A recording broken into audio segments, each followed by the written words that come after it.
you can go out to Portland, but you have to show this stuff that we do. We're good? Yeah. And, well, I'm going to finish the story at this point. Anyway, and it was the worst presentation. And then the last 15, 20 minutes, he finally got to the thing he actually cared about. He was awesome. Yeah. But what a shame. Anyway, just so everyone knows, Scott posted in October 24th of 2004, there was a story on eWeek about the XML DevCon, and it's a very good article, et cetera, et cetera. Tim Bray, Sam Ruby. Remember these people? I do, Patrick yes. Caldwell, Scott Hanselman. I remember Scott. That. Yeah. Good stuff back then. All right. That was the last one. Was it Salashan, right? I have no idea. Oh, yes, it was. Was it? Is that the name of no, that it was. there? Yeah. You got it. The other one. You remember. Beach, or that the one up on the corner? You always remember these things. I never do. All right. Scamania, sorry. No, but I had, anyway. So, good one. Have a good presentation. Thank you. Actually are streaming so now we're screaming. Can they hear me? Can the internet hear me? Hello? Yeah. Hello? Yeah? Are we sure? You didn't sound very confident. It says streaming here, but I don't see it on YouTube yet. It might take a minute or two. Okay. As we've seen. Yeah, but I had to restart, so it might be a new thing. Right. But Should I start talking? should go. I should. I will. I'm going to start talking. Thank you very much for having me.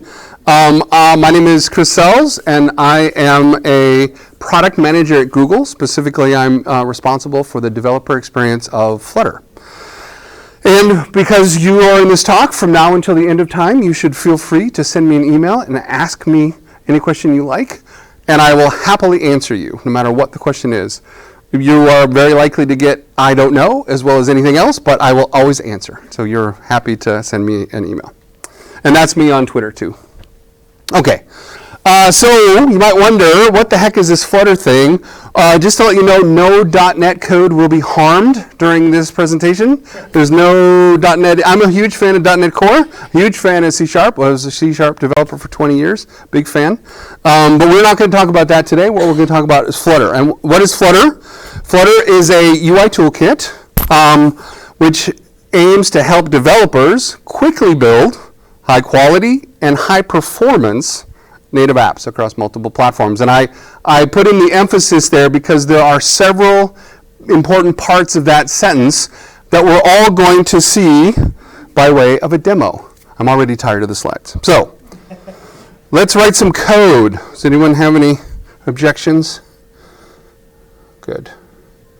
Code will be on the slides later. No. But I'm happy to post the code when we're done. Okay, so this is Visual Studio Code. Anyone use Visual Studio Code? I'm a fan. All the stuff I'm doing, you can also do in Android Studio or IntelliJ. How many folks?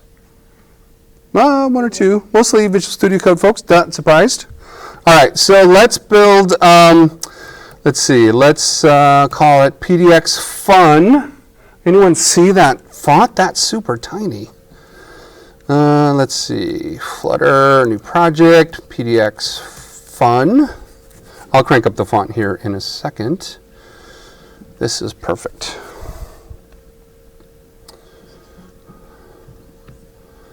All right. How's that? Is that better? Can folks in the cheap seats see? I'm getting there. Oh, it's beautiful. Excellent. Great. Beautiful. Great. Okay. So this is just the default out-of-the-box code. We've got a main function. We've got a class here. We've got a widgets. Great. That's Flutter. Anyone know the language of Flutter? The language you actually are writing in? Anyone know? Dart. That's right. It is not JavaScript. It is not TypeScript. It is Dart. And there is a Dart to JavaScript compiler. And in the old days, Dart used to be typeless, like JavaScript. But it is now statically typed. And we are going to be relying on those types in this talk. Okay, so now that we've got some code, let's run it.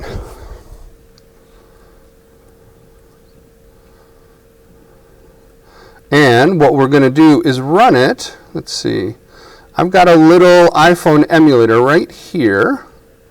Let me make it a little bigger. Great. And what we're going to do is see how much of our code we can write while it's running under the debugger in the emulator. Okay, this is a feature of Flutter called Hot Reload. The point being, essentially, every time you make a change, by the time you turn your head to look at the emulator or the device, the change is already there. Okay, so let's take advantage of that. Okay, so there's some comments. I'm going to take the comments out. Let's test some of this hot reload. I'm just taking comments out and rearranging. By the way, every time I make a change, I've got Visual Studio Code set to auto-save. Every time I save, there's been a push. Okay, I haven't made any changes yet, so nothing has changed. But notice here, my little app, it's got some state in it. Okay, if I want to make a change, for example, change the theme from blue to red, I can do so. Notice not only that hot reload was fast, but also the state was kept, right? So we call this stateful hot reload. And the idea here is that you can update the underlying state of your app while you interact with it, and then push changes, and those changes will kind of slide in underneath the state. Makes it very productive for you as a developer. And part of that state is where you are in the navigation hierarchy.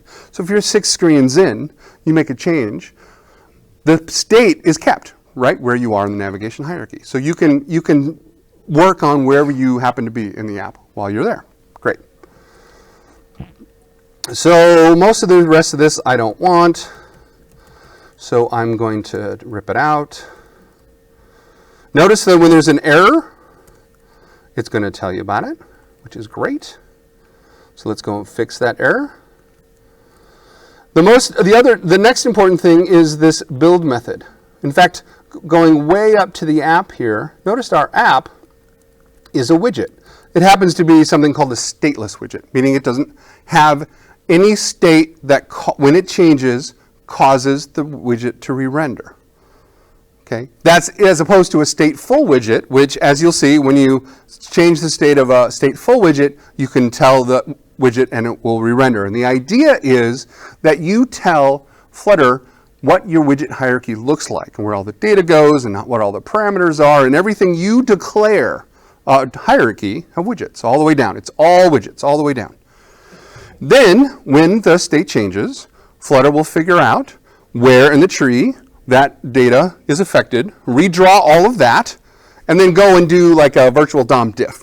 There's no HTML technology in here at all, but it's that same kind of, hey, we've got some new widgets over here. Let's compare them to the existing widgets and do the minimal change, right? And that's how we get things like native speeds on Android and iOS and on the web, and well, we're working on the web right now, but on Android and iOS, where we can get 60 frames a second scrolling and animation, all jank free, because it has this very high performance way of calculating and rendering diffs on your app. Okay? Anyway, it's broken now, so let's fix it. So the core idea of any one of these widgets, the biggest responsibility is this build method. Right, at this point in the hierarchy, what is below you? Okay, so it's all a composable system. You build your higher level widgets out of lower level widgets. Okay, and it's tripping up here. Here's the error. So let's build a little tic-tac-toe game. Let's see how far we can get with tic-tac-toe. And we don't want any of this. Let's just keep some text. Hello, Padnug. And we'll get rid of this and that and the little button. Let's see where we are. Great. Oh, and it's been able to recover from the error. Okay, so I took out the stuff that was causing problems, and I replaced it with good code, and boom, here we go. Great.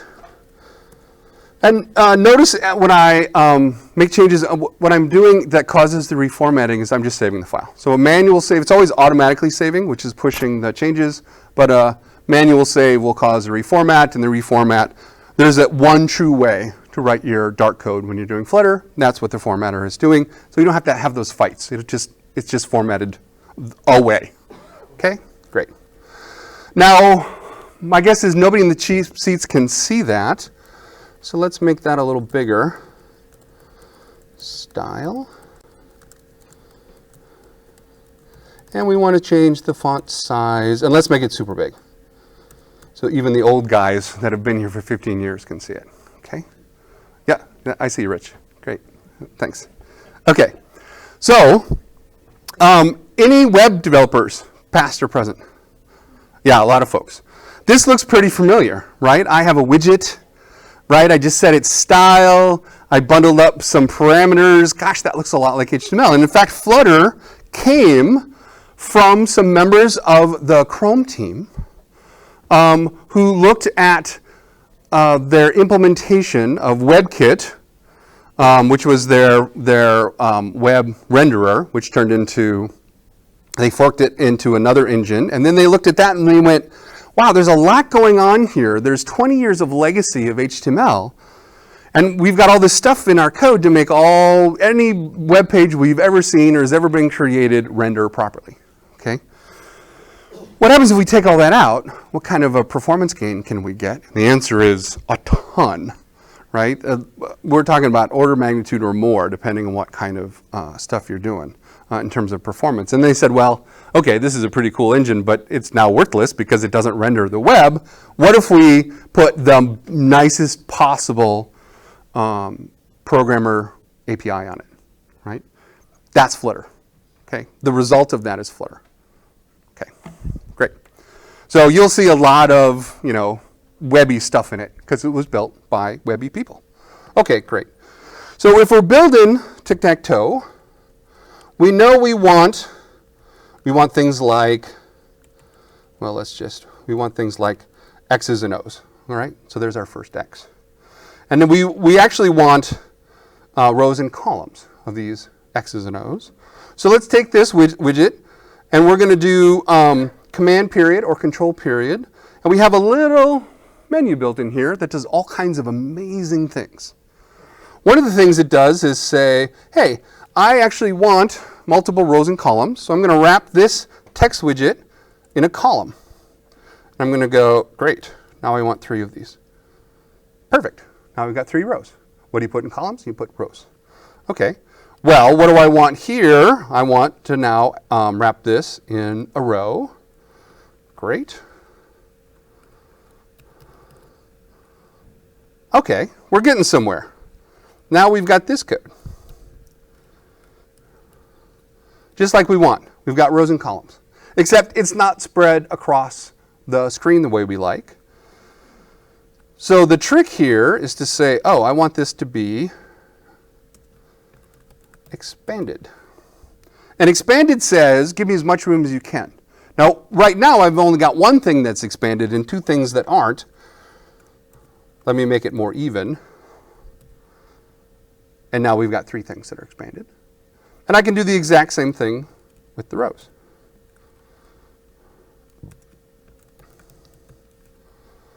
And you can see here what's going on is that as I think about what's next for my UI, what do I want to happen next and next, I can just do it, right? I can write my code and see exactly what's happening based on that code. And if I don't like the direction it goes, I can back that out and keep going.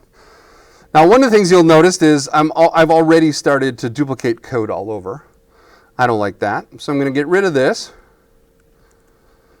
And it turns out that Dart has built-in functionality because it knows that, hey, I'm going to be, creating based on data. I'm going to be creating widgets. So we have this thing which we call collection 4. And what I want is 3 of these. So I'm going to say for I equals 0, I not equal less than 3, I plus plus. There. Now I've got 3 rows of them. Okay. And now you can see where, so one thing, this little green squiggly, what it's saying here is, oh, and by the way, this is a fairly recent feature. The template hasn't caught up with the feature yet. So we'll go to our dependencies file. Anyone do any node programming in the audience? Sure. What is the place, what is the file in your project where you keep your dependencies in your settings? What's that? Package.json. Package.json. Okay. This is the Flutter package.json. Okay. So we put various settings and dependencies and et cetera, et cetera. So what we're going to say is, oh, it's only asking for 2.1. We're going to go 2.2.2. And now when we close this file,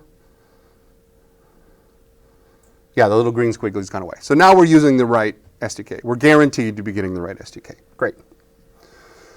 And so we've gotten rid of a little bit of redundant code. Let's get rid of a little more redundant code. And let's see, let's do it this way. For int j equals 0, j less than 3, j plus plus. There. Now we've got our rows and columns. We haven't repeated any code at all. Okay.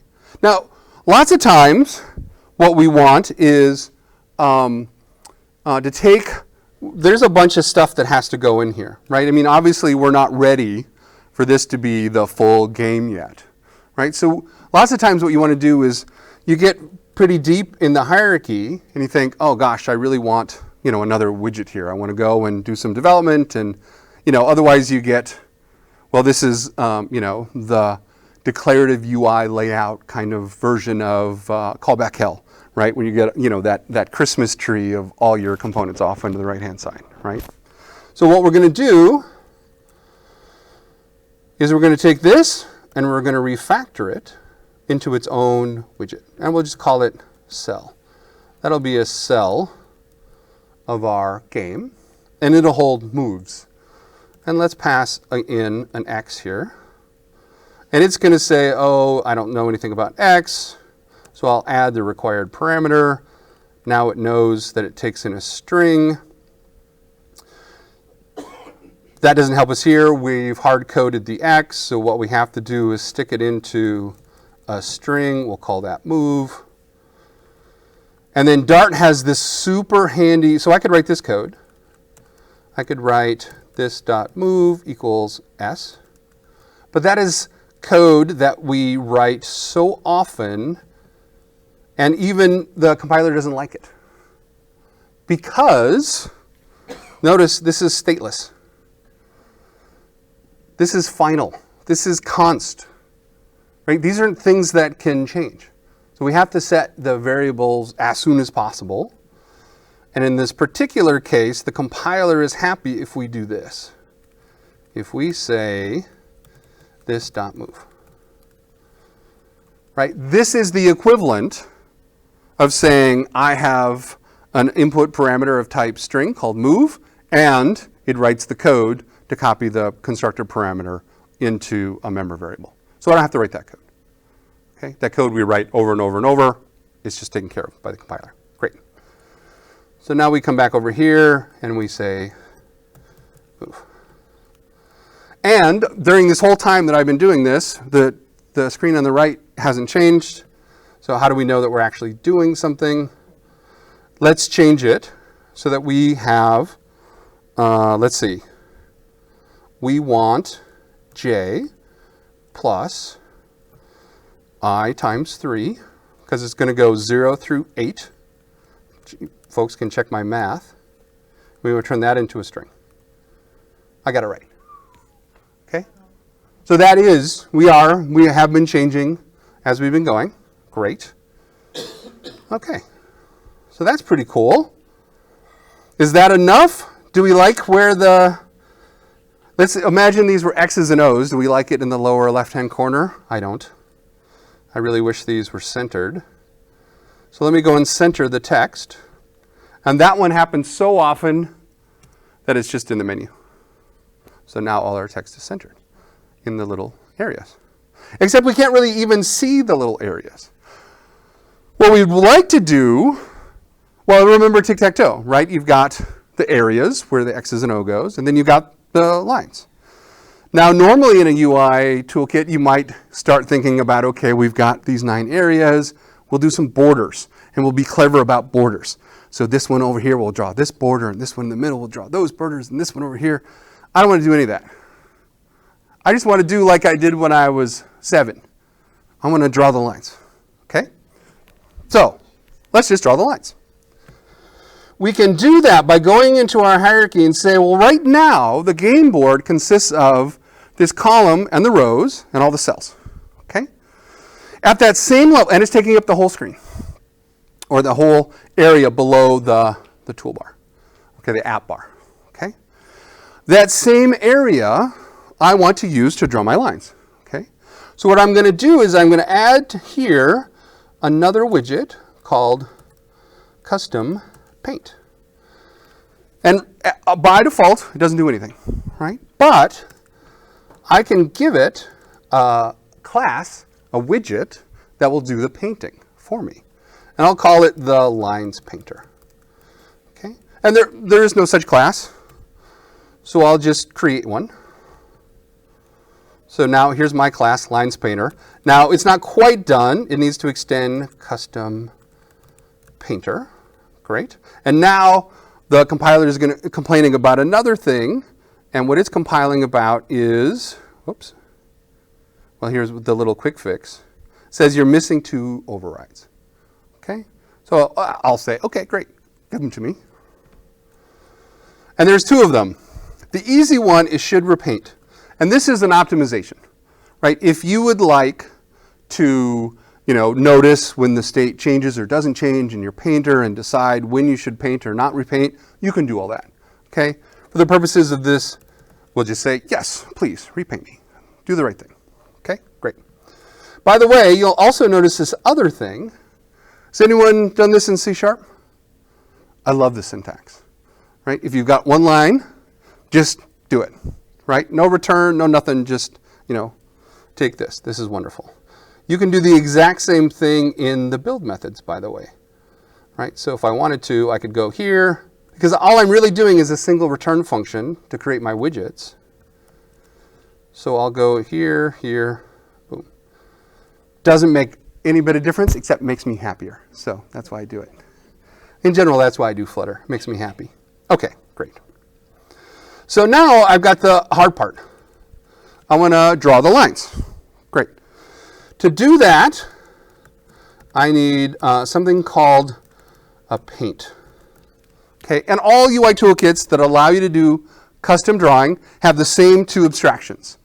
You've got the surface on which you're drawing, and you've got the set of options that you've bundled up to do the drawing in, right? So for example, if you're drawing lines, you want to do things like stroke width and stroke color and things like that. So that's the bundle of options. And then on the surface, you walk up and say, I want to draw a circle, or I want to draw a square, I want to draw a line, right? The same abstraction applies here, okay? So to draw, I want to first set, the paint is the bundle of options, and the canvas is the surface on which we draw.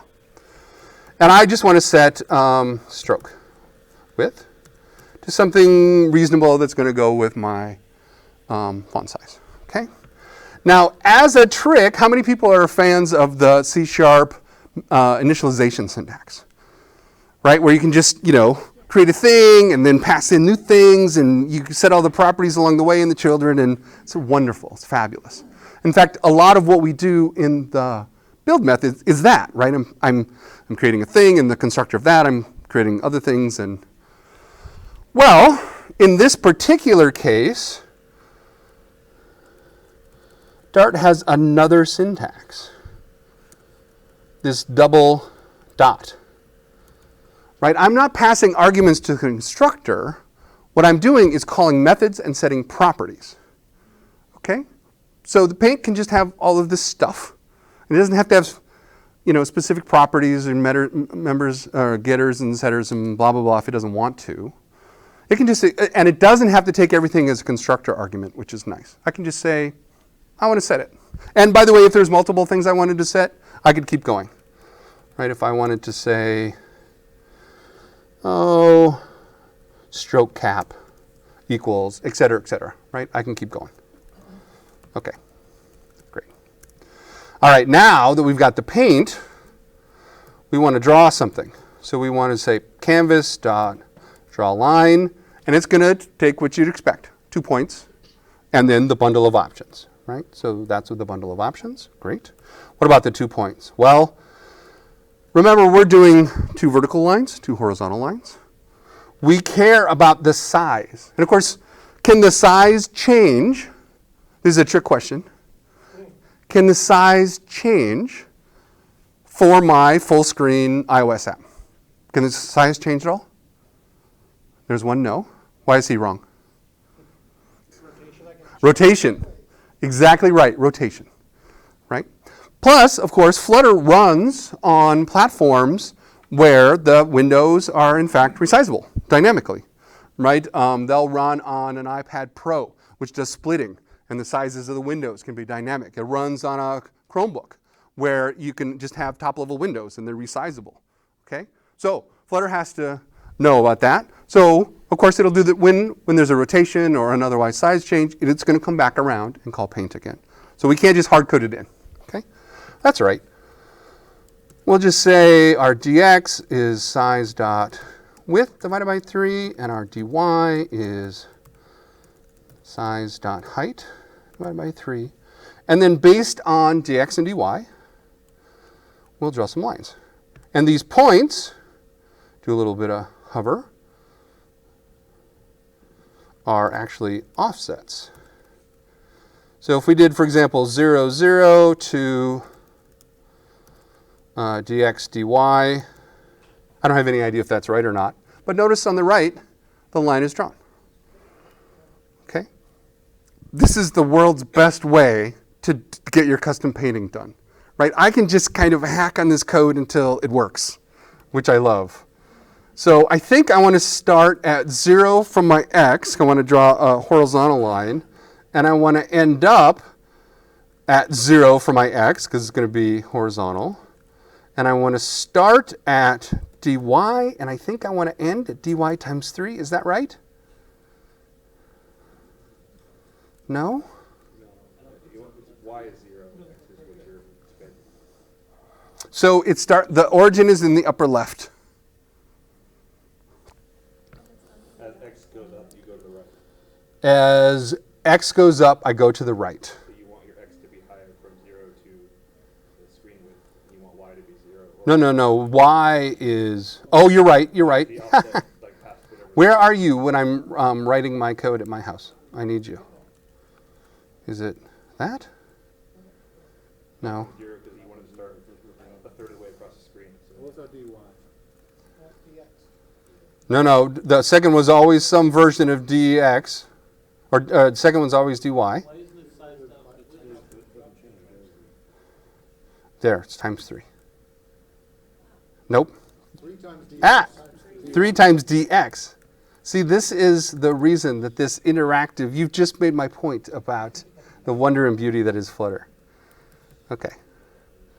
So now we want to go to times 2 and times 2 so that we can get the next line below it.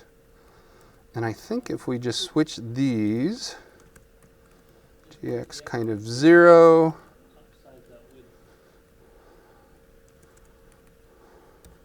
Right? Good. This was a little easier when I was 7.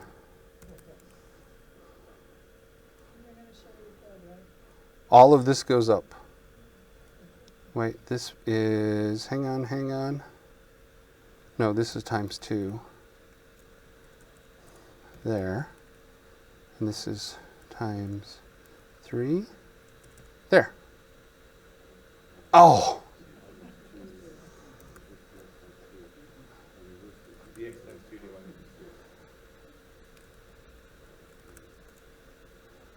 Ha! We win. And again, that is the benefit of doing all of this kind of interactively, right? I could sit down with a piece of graph paper and do it all, or I could just keep typing until the right thing happens, right? Now, notice you might not be able to tell. There's a little line. Let me resize a little. There's a little line on the bottom here. Do you see it? Yeah. That's kind of not a safe place for us to draw in, right? It's kind of outside of our normal, I mean, it's simulating, the speaker, right? Or the microphone, right? So we don't want to draw there. So Flutter allows us to say, hey, on all the devices you run and you've got all the system specifics, what the safe area is. So just let me draw in the safe area. Okay, and notice that it moves the lines up. Okay, and if the app bar hadn't been at the top, it would have lowered it below the little notch on the top too. Okay, so it just knows how to do that in a platform specific way. And just to demonstrate,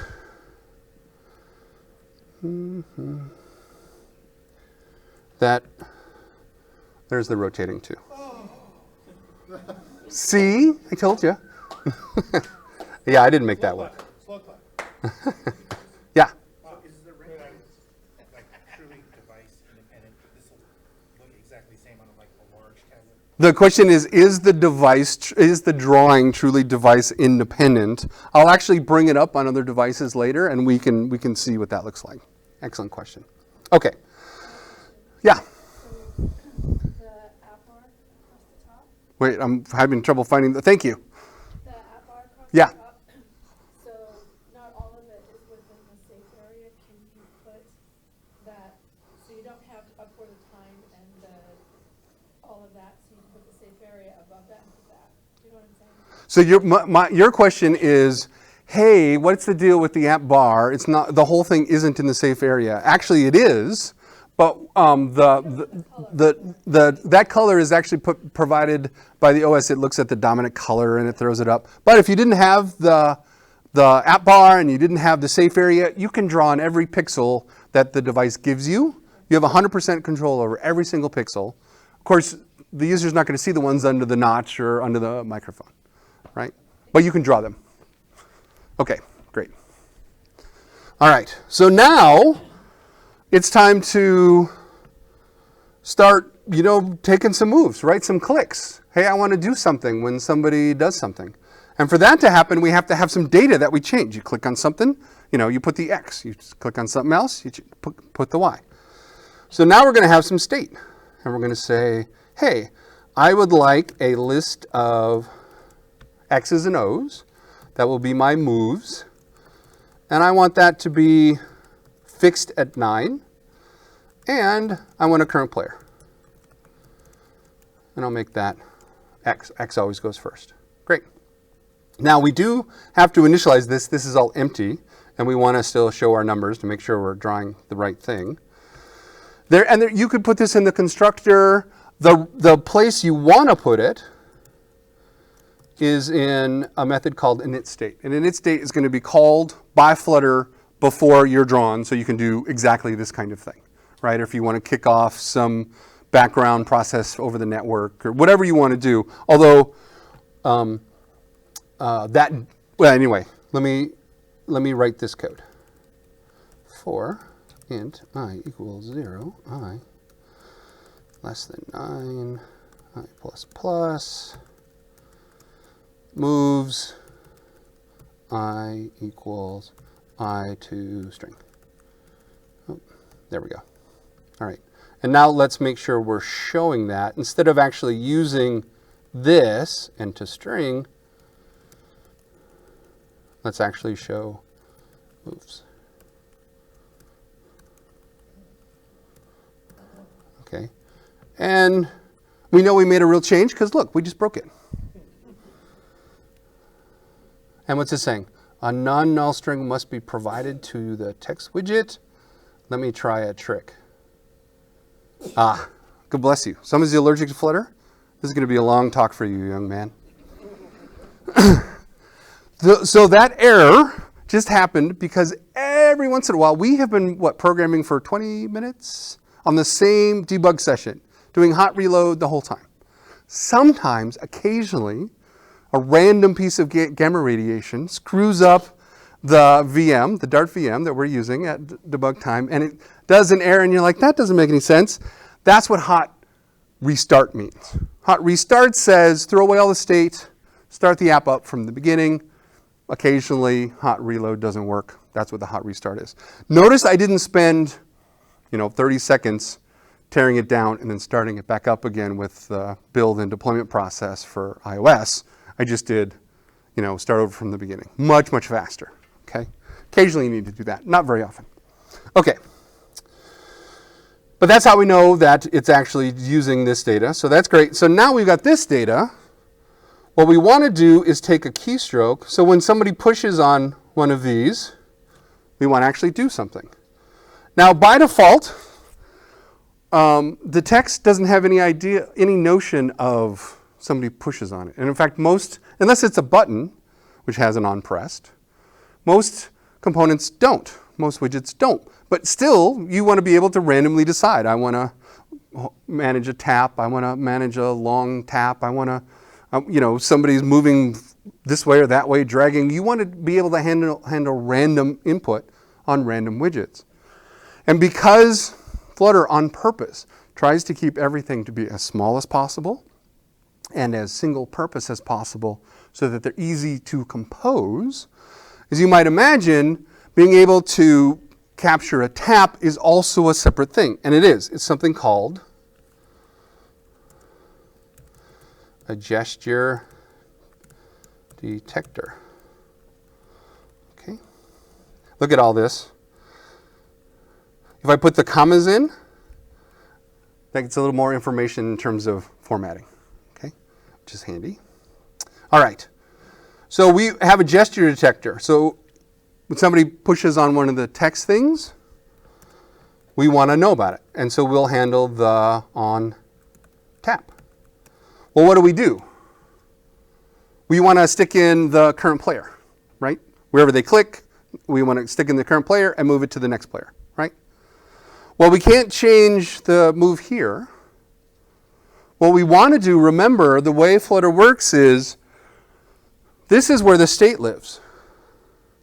The state lives up here. Remember, this is our state. And we want to change the state up here and then let this component know, hey, re-render. Because one of your cells is now different. It's going to have some different data to draw. It's going to have an X or an O or whatever. It's going to have something different in it. Okay? So what we need to do is just take the on tap and pass it up a level. And so what we'll do is we'll just take that as an argument. And we'll stick it into the constructor. And now we're all set. When the tap happens, we'll just let whoever created this cell know a tap happened, do the right thing. And so up here, it's going to say, oh, I don't know what to do. Okay. So what we'll do is we'll do that. Oh, that's not going to help us. So what we want to have happen is we want to pass an on-tap implementation. But we want to pass one that is specific to this cell, right? We're creating 9 cells. Each one has an index. Whenever somebody taps on one, we want to capture that index and do a thing. So we'll build a little closure. And we'll call on tap. Actually, we'll call it on cell tap. And we'll pass in the cell number. And we'll create that method. So now we have the cell number. So what do we want to do? We want to say, okay, moves on that cell equals current player. And now we'll switch the player equal to, if the current player is X, make that to be O, otherwise X. Okay.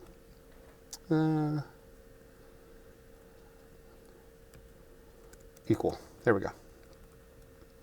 Okay, so now, when we press this number, when we click on it, something interesting should happen. Why isn't something interesting happen? Anyone have a guess? Anyone done any React programming? A couple of people. Why? It's not setting the state. That's right. We have changed the data, but we haven't let the widget know that we've changed some data. And just like other popular UI frameworks, a stateful widget has a method called setState.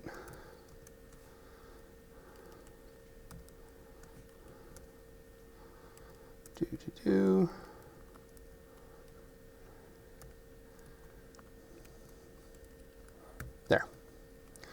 And setState just says do all this code, and then when you're done, re-render as appropriate. Okay? By the way, notice re-rendering already happened. Okay? Click, click, click. Right? That's all I have to do. So, question was, where do you have your hit I'm sorry, question? Where do you have your hit test area? Ah, that's an excellent question because it brings up this wonderful point. Whereas if I click here on one of the letters, it works great. If I click outside, nothing happens, right? And the reason nothing happens is because obviously the hit test isn't quite taking up the whole space, and I happen to know that, but how would you discover such a thing? You would discover such a thing by something called DevTools, Dart DevTools. The idea of Dart DevTools is, anyone ever use the Chrome DevTools? Yeah. It's like that, but for Flutter. Why is it? I want, oh, I see, that, and I want, oh, I know why, because that's annoying. All right, great. So what I want to do is check. There's this little thing up in the upper left called Select Widget Mode, and as I click here, it says what the area is. And notice that there's cell, here, let me make that even bigger. Here's our home page, scaffold, safe area, custom paint. These are all the things we've been doing, column, expanded row, cell, all the way down here to center. And then we have our gesture detector, which explains why it only works when you click on the text. And that's going to get even worse when we take away the debug text and we have nothing there, then there'll be nothing to click on. Okay. Well, let's try that. What we want to do is say, oh, well, the center takes up the whole space. Let's move up the gesture detector on the center instead of on the text. And that will work. Let me show you. Now I'll go here and do refresh tree. Now the gesture detector is here. Notice it takes up this whole space. And then the center, and then the text. And let me get out of there. And so if I click here, the right thing happens. And if I click here, nothing happens. And the reason nothing happens is because by default, center isn't a widget, really. It's kind of a layout thingy. I mean, it is a widget, right? But what happens with gesture detection is the very first thing it does if there's a child is it goes to the child and say, hey, did you get anything hit? And the center is going to say, no, I didn't. Because it's not supposed to be participating in that kind of thing. We want it to. We're cheating.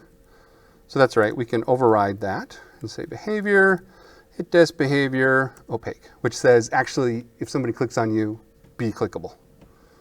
Okay? Does the right thing. Perfect. All right. So we're getting pretty good.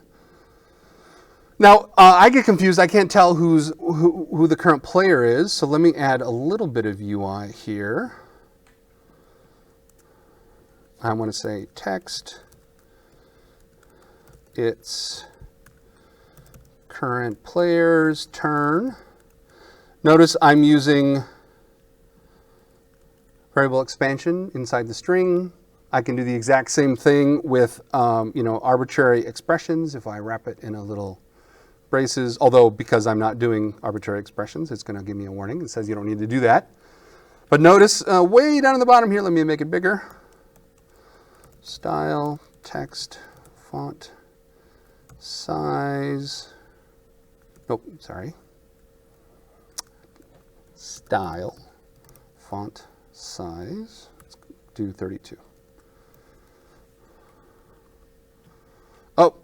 Now we have this problem. It's drawing over the lines. That's all right. Background color. Great. Okay. Oh, and let's just make sure. Yep. As I change, it's updating. Because again, I'm calling set state. That changes the current player. That cell is recreated with the new state and merged in with widget tree. Okay. Great. Now we're almost done. We almost have a complete implementation of tic-tac-toe.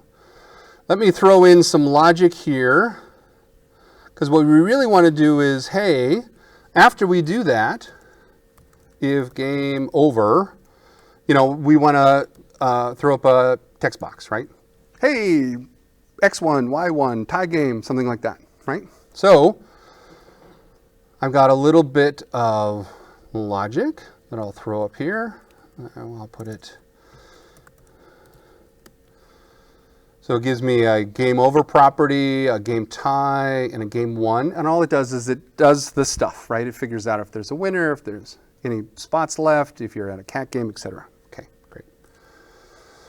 So what we want to do is if it's game over, and actually what we want to do, well, if it's game over, let's do this. If it's game over, we want to show a dialog. And that takes context, which we'll leave out for now, and a child, a builder. And a builder is just a callback that says when it's time to get to a thing, go ahead and call this builder. And I want an alert dialog. Let me close out my stuff here. Great. Okay.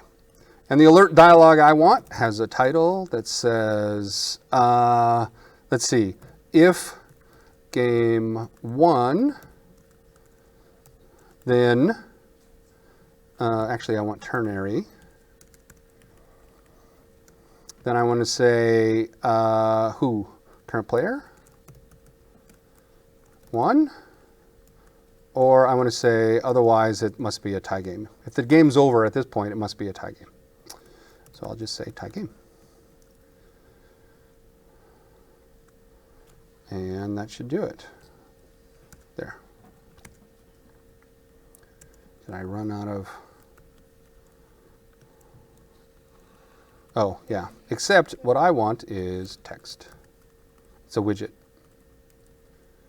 Great. Perfect. So let's try that. Now it says it's a tie game. Well, the game must be over because all of the cells are filled, right? So it's time for us to stop looking at our debug data, clear out the stuff. Let's do that. And so we want to say, great.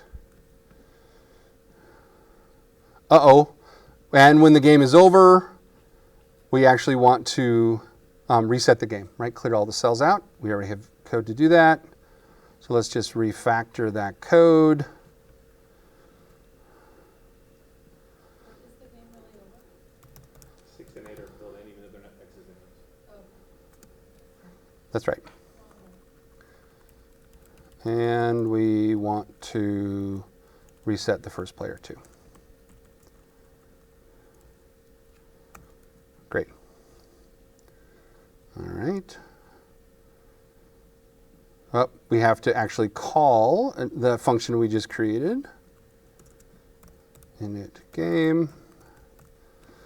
Is just changing the data going to be enough? What do we have to do?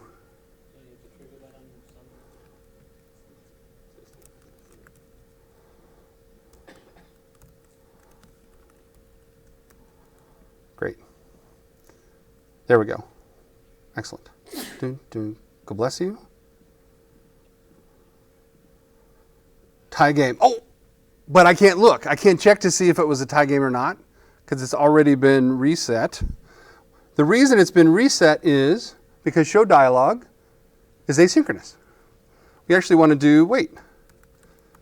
Await. And it's going to complain because it has to happen inside of async. The exact same thing as the way C# does it with async and await. Okay? Try this again. 01. Uh-oh.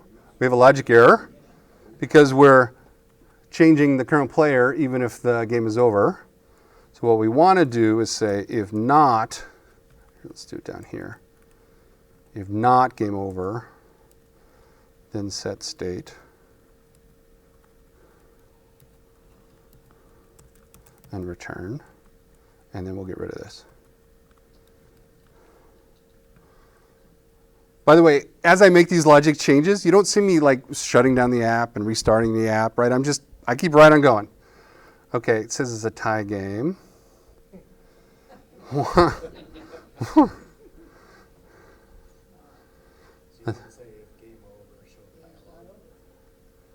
No. Oh, let's see. If not game over. Oh, I have my if too big.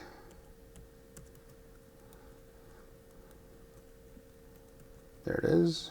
And is that right? Did I get it? If not, game over. Yeah, that's right. Here it is. It should be, right? Because if it's not game over, then we set the state to the next player and return. If it is game over, then it shows the dialog. So X1. Oh, and I don't like that it's not centered. So I'll center it. Excellent. Let's see if we can get to a tie game. Nope. All right. So there in how many lines of code? Oh, it's not done yet. No, what's left? You don't want somebody to be able to change their X to an L. Ah, yes. So we go here and we say, where is it? On cell tap. If moves I not equal to blank space, return. We're all good, right? There we go. Nope, there's X again in the middle. Yeah. Okay, great. So in about 100, I think it's 141 lines of code now. Yep, 141 lines of code. We have a complete working tic-tac-toe game from scratch that runs on a single platform. Does anyone believe me that it just runs on all the other platforms? Yep. So we've got a couple of other emulators. Emulators launch. So let me start up the Nexus one. All right.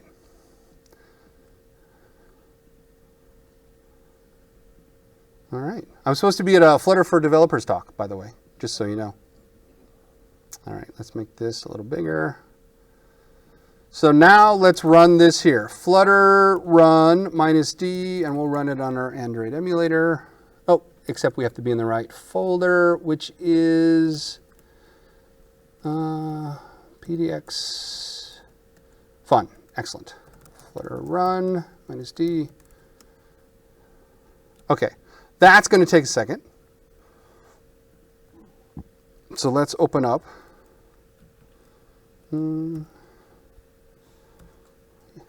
That's right.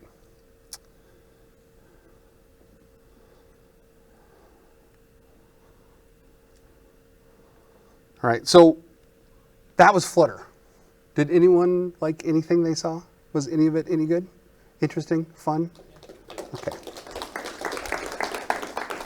So before Flutter, we wanted to approach multiple platforms. We had two choices. We could have multiple teams and multiple code bases and go directly to native, which you get native performance, but it takes a lot longer to build, twice the code base, twice the number of developers. Or you can use a cross-platform toolkit and get a fast development time, and you get to probably use HTML, or if you're in this crowd, C#, technologies you're familiar with. The runtime performance may or may not be what you like. Okay? The idea of Flutter is that it combines the best of both. That smooth developer experience, which you just saw, that interactive style of development where you can just keep working on it until it works the way you want, and that fast runtime, right? 60 frames a second, scrolling, animations, etc. Okay. Here's generally what the tech stack looks like. On the bottom is a native layer built in C++. Anyone familiar with Skia? This is the bottom of the drawing layer on Android. It's the thing that lets you draw directly to the GPU. And then everything else is built on top of that. The Dart runtime and the text engine, those are all at the low level. And then on top of that is all the stuff in Dart. Okay, all the widgets you saw, all the foundation, the animation, everything you saw, the rendering, everything you saw is all built in Dart on top of that low-level engine. And then there's various packages and plugins, right? There's an ecosystem of 4,300 plus Flutter packages and plugins, reusable bits of code that you can just drop into your projects. And then a whole host of tools, most of which you saw, okay? And the way Dart enables this is because Dart is a floor wax and a dessert topping. Dart has a VM that you use at debug time. That's what gives you that fast hot reload, right? You're just injecting changes to the code and it's JITted on the fly, okay? But for release mode, when you're actually producing your IPAs or your APKs, it's going to generate native code, native assembly code, okay? It works on iOS. In fact, the whole thing you saw was all in the iOS simulator. So why has it got Skia down there? It ships Skia. We ship Skia. We have a runtime that we skip and Skia is in it. Skia is cross-platform. Were those Flutter emulators different from a regular Android or iOS emulator?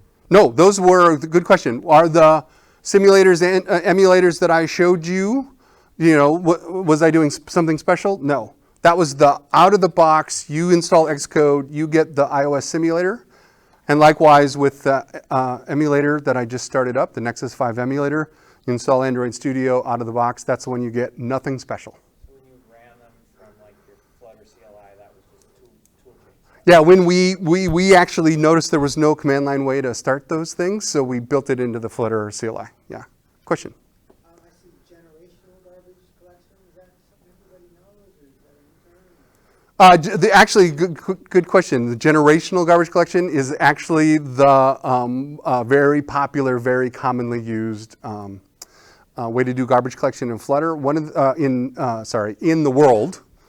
One of the things that's unique about garbage collection in Dart is it is optimized for creating large sets of objects and then making them go away really fast. Because that's really great for client-side programming. It's not fantastic for server-side. It's fantastic for client-side. So it's been optimized. Dart has been optimized for the client-side.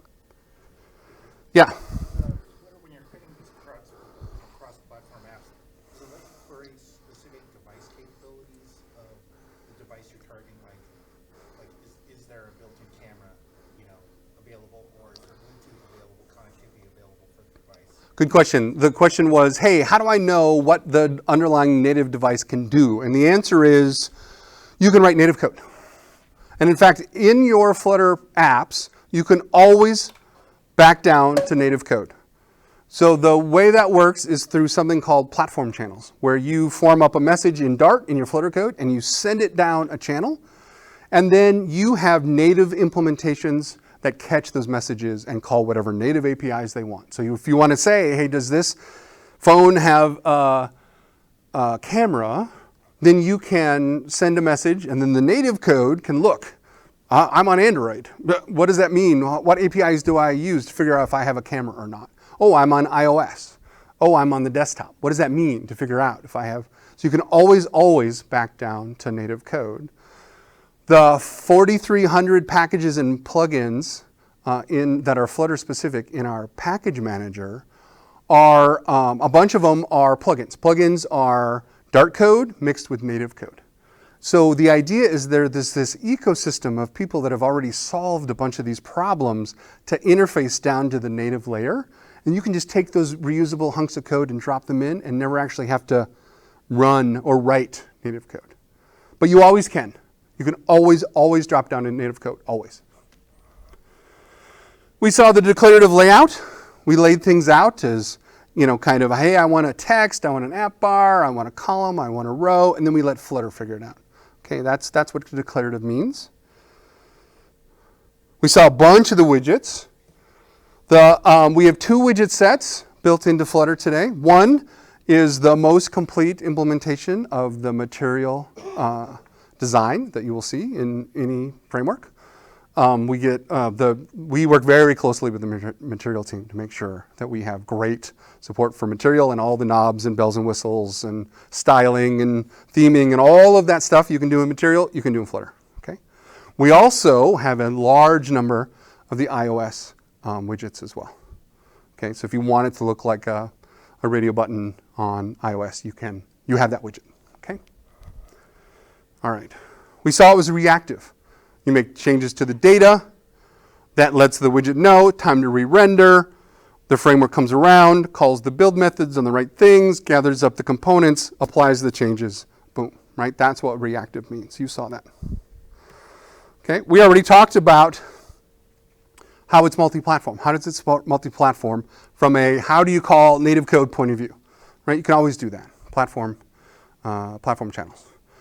But the other thing that makes it multi-platform is that Flutter itself is very agnostic to the underlying platform. It lets you control every single pixel, but the input and output of those pixels, right, the gestures come in, the pixels go out, is all hidden behind kind of hardware abstraction layers, what they called it in NT, so you could have it run on multiple processor architectures.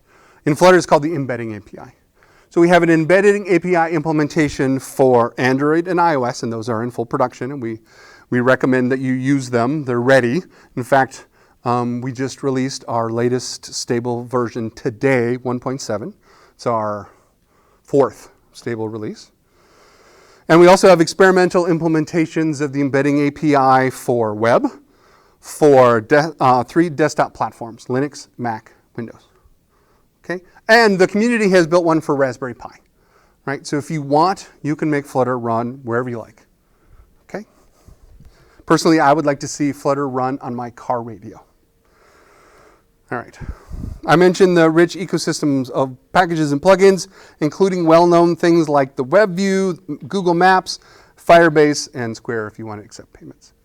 Okay? The stuff is there. It's not all there, but a lot of it is there. It's growing by leaps and bounds. All right. We saw a bunch of the tooling. We saw Visual Studio Code. Everything you saw me do in Visual Studio Code and more is available in Android Studio and IntelliJ. We saw Dart Dev Tools. That's the inspector. The widget inspector is just one part of it. There's a debugger and a logger in there, and there's profiling and timing, so you can get all kinds of the information you need to chase down all of your issues in your code.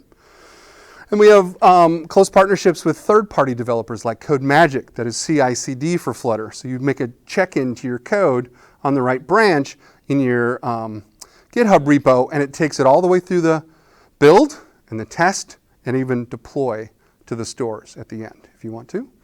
And we also have partnership with Flare from 2 Dimensions, where they actually allow you to do the timing-based animations in a visual way and then take those and drop them natively into your Flutter apps.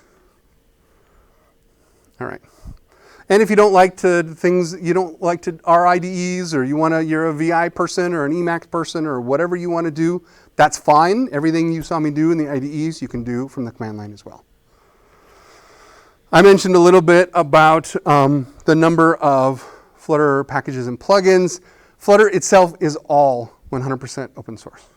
You don't like the things we're doing with it, feel free to give us issues, send PRs, whatever you want to do. Fork it. Lots of folks have done that and taken it in wholly different directions. It's in the top 15 repos on GitHub. In fact, the last time I checked, it was number 12. Okay.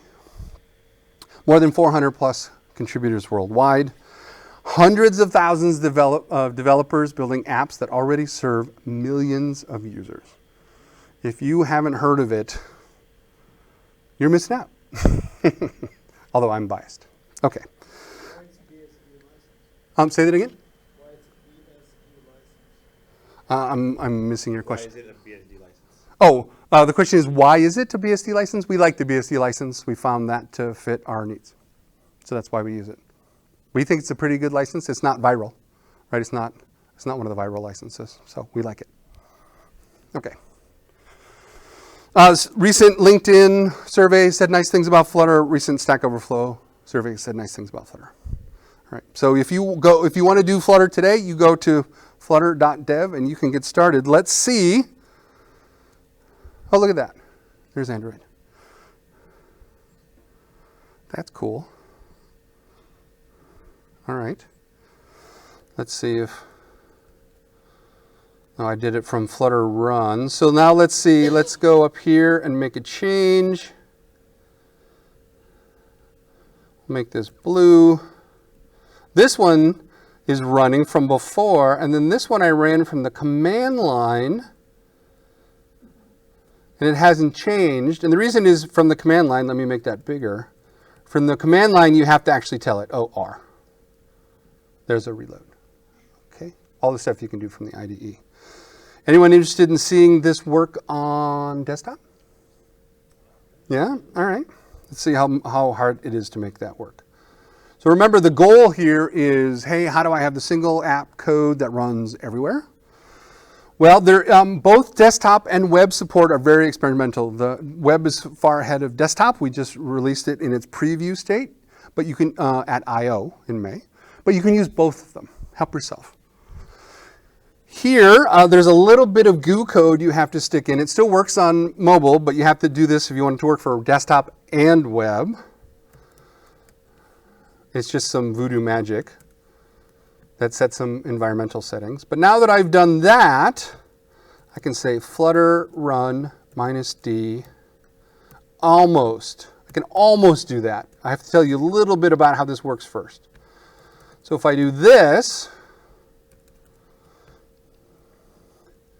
you might be able to see there's an Android subfolder and an iOS subfolder. Remember I said that's where there's native code? This is where the native code lives. So if you want to write your own native code, you can in Android, in Java or Kotlin, in iOS, in Objective-C or Swift. That's where that code goes. But notice there's nothing here for Mac, right? Where's the framework to make it work? Well, I just went today and I downloaded. These are just samples from the internet, from our repos that support desktop, and from our repos that support web. And if I bring in, this is desktop embedding. If I bring in Mac OS and I paste that here, now when I say flutter run -d Mac OS, it says it's launching. We'll find out. Let me go ahead. I have to do the exact same thing if I want to do web. So let me go into that repo and pull out the web from the sample app and stick that in there. So with that code and those two folders, which I just downloaded today from the internet on the right repos, this is the desktop version. This is a native Mac OS app. Right? And so notice, when I write it, all the redrawing just happens. Okay, all the same logic, everything works the exact same way. And in fact, if I go here,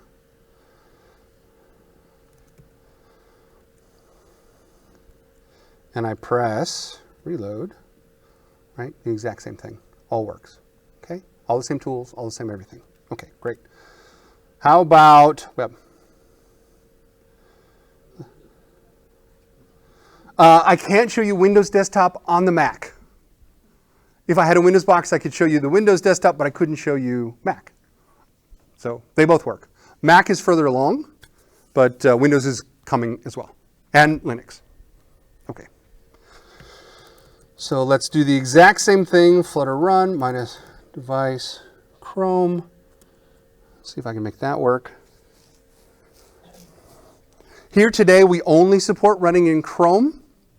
The goal, and that's always, I believe that's always going to be the case from the developer point of view, because there's a debugging protocol, right? We map the Flutter debugging protocol onto the Chrome tools debugging protocol.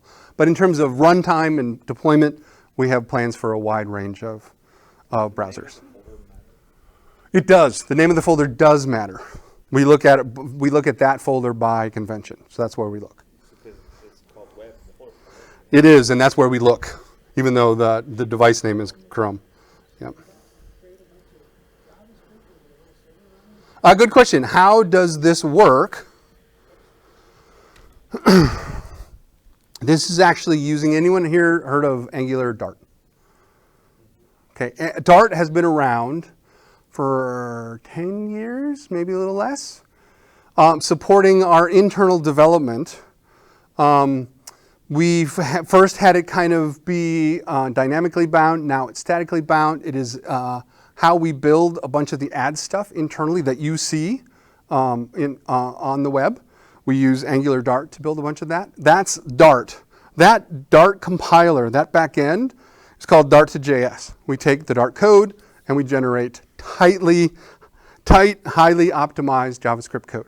We're using the exact same technology to generate this website here. So it's like a hunk of HTML and a hunk of JavaScript all compiled down from the original Flutter Dart code. Okay? That's how that works. All right. Other questions about any of that? Yeah? So when you go to, so you're all done and you're ready to put it into the store for Android and go Google Play and then into the iOS App Store. Yep. The code that's generated, is it a native language for that, or is it something, you know what I mean?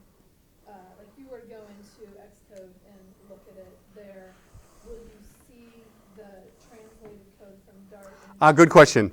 So the question I believe is, let me restate it. Hey, for the web, you do Dart to JS, so somewhere there's JavaScript code, and that's true, right? That's what the browser is running, right? Do you do the same thing? You know, do you generate Swift or Objective-C code? Do you generate Java or Kotlin code? The answer is no. We generate native code for the processor that you ask us to target, right? For Android and iOS, okay? So it's native code with a native library. It is not Swift or Objective-C or whatever.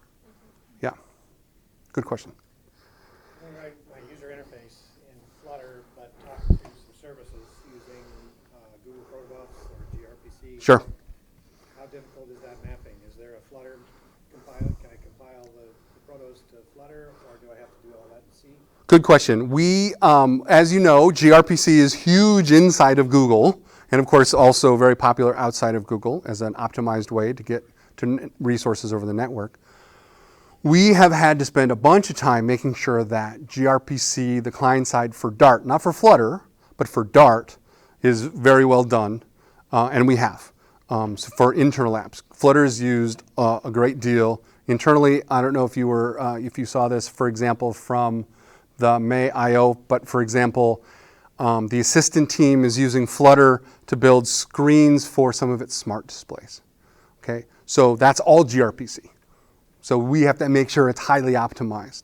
So all of that technology that we've built for internal Googlers is all external. So you can generate gRPC client libraries and use them from your Flutter apps, absolutely, as well as there are libraries to support WebSocket and various other network protocols, etc. Right? You can do that.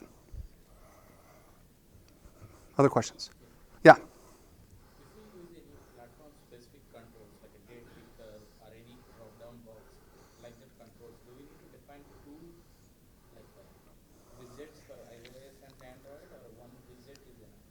Good question.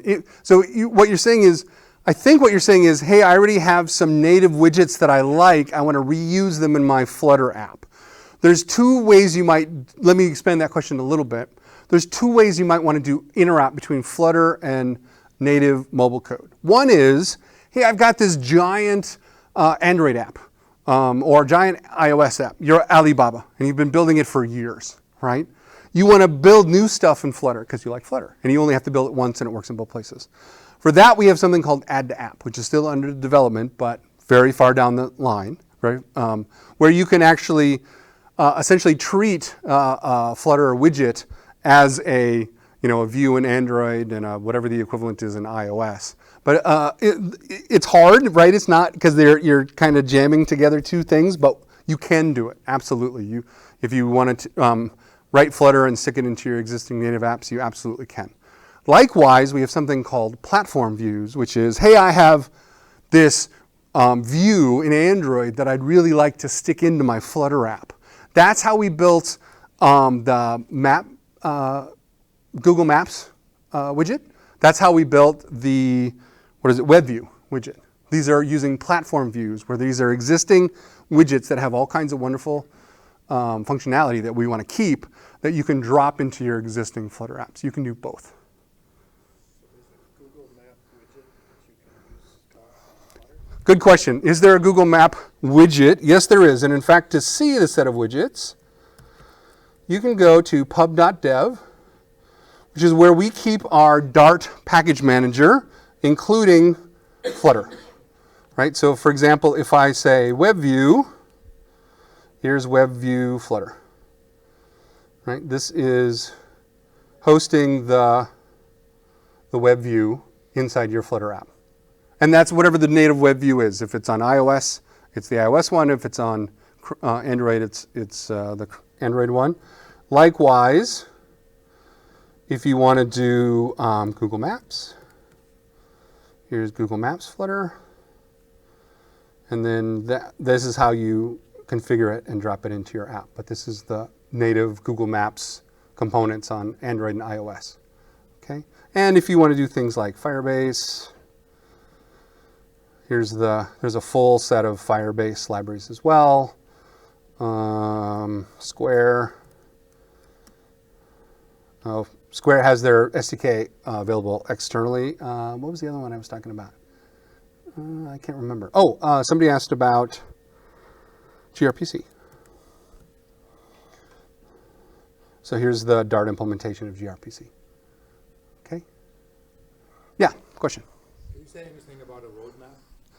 I can say something about a roadmap. In fact, if you go and ask Google what it wants to say about a roadmap, you can find our wiki, which is all about what we're trying to do in 2019. And specifically, shocker, we're working on web and desktop in 2019. That's a big part of what we're doing. At what point becomes the answer to a question like, do you use Angular or Flutter? Non-question anymore, in the sense that, do you think that Flutter will replace? So your question is, does Flutter replace Angular Web? These are two very different technologies. And I have no crystal ball when I can see when customers will choose one or the other. They're very different, very, very different. And I expect them to both have rich, healthy lives for the foreseeable future. Questions? Other questions? Yeah. Oh, good question. So you might notice in that whole demo that I did a bunch of slinging code, which lots of developers like, but not all developers, and certainly not all designers. A lot of them, especially from the Microsoft world, are used to, Blend or, the WYSIWYG UI designers. Apples are used to Interface Builder, where I have a canvas and I can do drag and drop and hook things up and blah, blah, blah. We absolutely have been evaluating that technology. Most of those technologies rely on a separate file format, right? XML or some proprietary binary format, something like that. There is a great deal of benefit, especially in a composable declarative UI framework, to have just code. Right? Because there's no template language. You saw me just do a for loop, and I can do if statements, and I did ternary ifs all over the place, and it was all mixed in. It was all just code. When you get to separate file formats, you start wanting to drop little bits of the code into those, and you start inventing a whole language that isn't a real language, and you get into a weird, weird place. So we have been evaluating whether we can do that, but we also want to keep the wonder and simplicity and the power you get by focusing on code first. We haven't solved that problem, but we're looking at it. Other questions? Yes? So I saw Hummingbird was out there. Is Hummingbird and Flutter going to be two different things, or are they going to? Good question. Hummingbird was just an early code name for Flutter for Web. You saw me just do the normal Flutter command line tool that had web support. It's still early. Hummingbird was separate, and in fact, the repo, we still have a separate repo, but we're busy merging all of that technology back into the main Flutter, so you can have the same tool chain and the same widgets and the same. Okay, so Hummingbird is just a temporary code name. It's all just Flutter. Yeah. How does Flutter compared with Xamarin, with React, with the Cordova? I would invite you to ask Google that question. There are a lot of people with a lot of opinions. I happen to like Flutter, but I'm biased. Other questions? Yeah. I guess I might have been able to figure out what that center was all about. and where you were using center as your position for your hit test area. That's right. Remember? And I'm thinking how XAML had a mechanism where you had panels. You could create your own panels. Mm-hmm. But I think in your book or Petz's book, you created like a rotation panel of, every 25 degrees or the right. That was Charles. Okay, so him, yeah. So, but is this a situation, is this an analogous situation where you've decided that, the center thing is now, it's a container essentially? So the question is, hey, what is that center thing really? And the answer is no more complicated than it's a widget. They're all widgets. They all fit into the same widget hierarchy. They all have a build method at this level. Now there are lower level things, right? You don't have to come in at the widget level. It's a layered architecture. For example, remember that Skia is right at the bottom. And if you wanted to write code that went directly against Skia and built something that, did all the, like when I did draw lines, you wanted to do it all that way, you totally could, okay? But at the top level where we spent our time, we spent it in widget land. And center is just widget. And instead of now digging in front of all these nice people in terms of the differences between layout widgets and content widgets and container widgets and this and that, the good news is it is all open source. And in fact, if you here,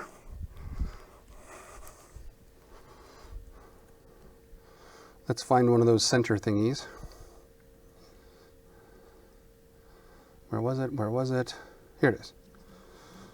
If I do Shift F12, there's the fully documented source code. Okay? There's a lot of it, but it's there. One more question. Did we get to the bottom? Oh, here we go. So is Google using Flutter for their apps?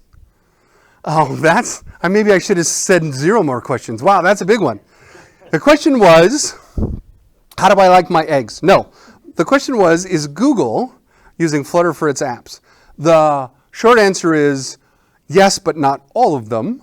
As you might imagine, Google has been building its web properties and its mobile apps for a long time. And so they don't tend to rewrite every time there's a new framework.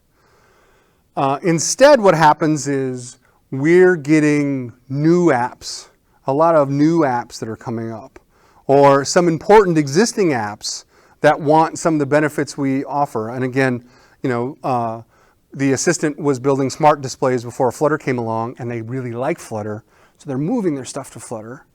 And and they've been public about that. Other teams are doing the same thing at Google that aren't yet public.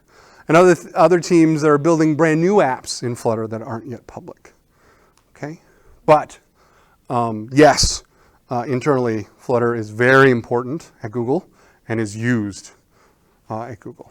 I'm asking because I know if they are using it that way, that means that they would have a long life. Oh, I know why you're asking, sir. You're not the first. I mean, I want to use my time also in something that's I don't blame you. I wouldn't want you to waste your time on something frivolous.